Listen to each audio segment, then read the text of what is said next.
So today in this video we are going to start talking about foreign policy. Now foreign policy is how state leaders react to other states. What policies do they have for those other states? What plans do they have for those other states? What perceptions are they going to have about other states, and what actions are they going to take? What attitudes are they going to have towards other states? That's all of what foreign policy is about, and we're going to talk about how states come up with foreign policies. Hope you're excited. I'm excited. Let's get started.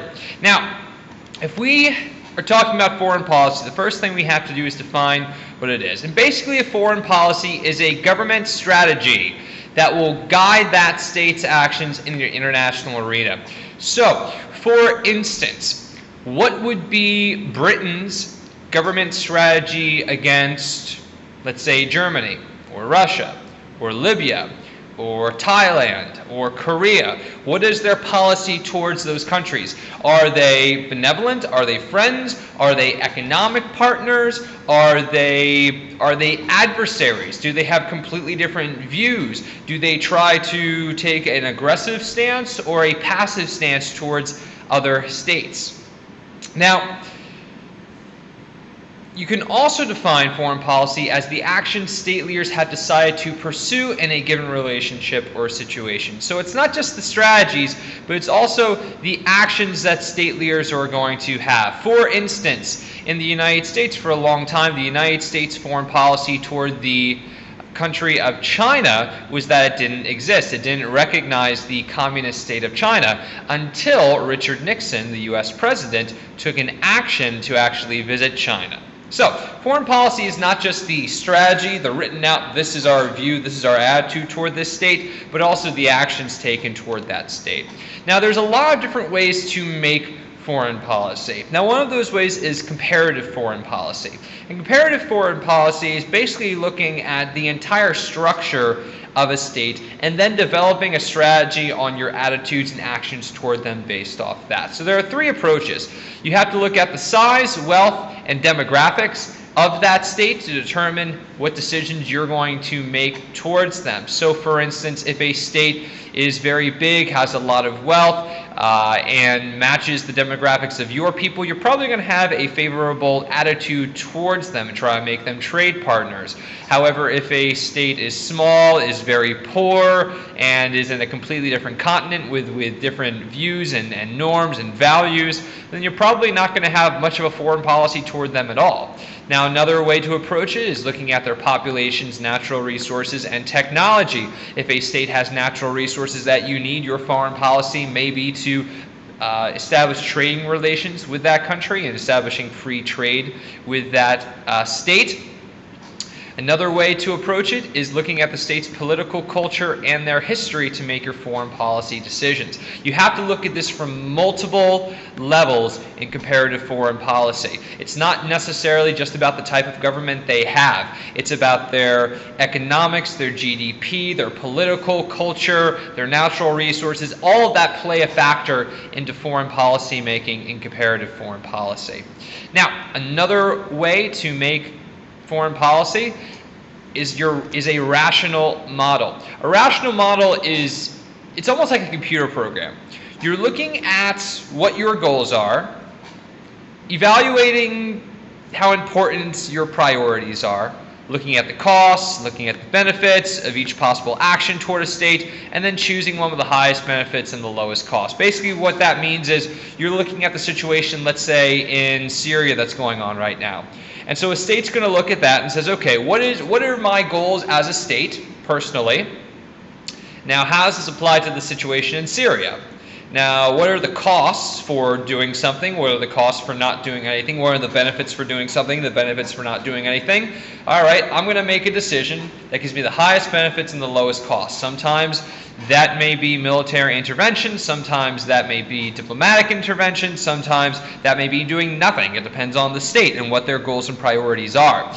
Now, another model of foreign policy is the organizational process. Now, the organizational process is basically preset towards a state. For instance, there was something called the Schlieffen Plan with Germany toward France and Russia just before World War I. And it was a foreign policy that if war was ever declared by France or Russia on Germany, Germany would declare war on both states and then knock out France first because Russia would take a long time to mobilize. It was standard operating procedure. It was already written down. Everything was already in place if these things happened.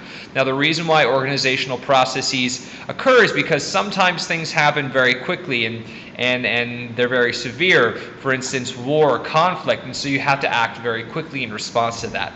Another model for foreign policy making is the government bargaining model or the bureaucratic model. It basically means that foreign policy isn't necessarily set by the leader of that state, but by multiple government agencies within that state. For instance, if we're talking about war, Congress has to declare a war, even though the president can declare military action in the United States. A lot of times for countries with Parliament has to agree on war. So multiple government agencies, multiple members of government have to agree to make foreign policy decisions. Now, when foreign policy is made, a lot of times it's not made by whole governments or whole states or whole nations voting for an action. Because sometimes foreign policy decisions have to be made quickly, a lot of times they are made by individuals, the presidents or the prime ministers or the monarchs or sole leaders of a state.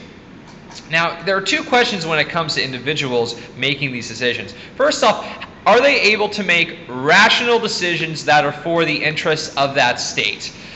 Because sometimes emotions get in the way of these decisions. Maybe they're not the most rational. Maybe they don't give the highest benefit with the lowest costs. Because a lot of times the decisions that individuals will make in foreign policy and state leaders will reflect their values and beliefs as well as their personality. But does that reflect the will of their state? Does that reflect the political landscape, the political values of that state? Is that what's really best for the state at the time? Now, individual decisions diverges from the rational model. You know, we love every state to make the highest benefit, lowest cost situation like a computer, but unfortunately because people are in charge of government and individuals are in charge of government, that normally doesn't happen. A lot of times individuals will make very foolish decisions. A lot of people have criticized the United States President George W. Bush because of his decision to invade Iraq in 2003. And if we're looking at that particular decision, it was a mistake because of misconceptions and selective perceptions. George W. Bush made a decision where he did not know all of the information. He had a selective perception about Iraq, and because of that he made that foreign policy decision to invade.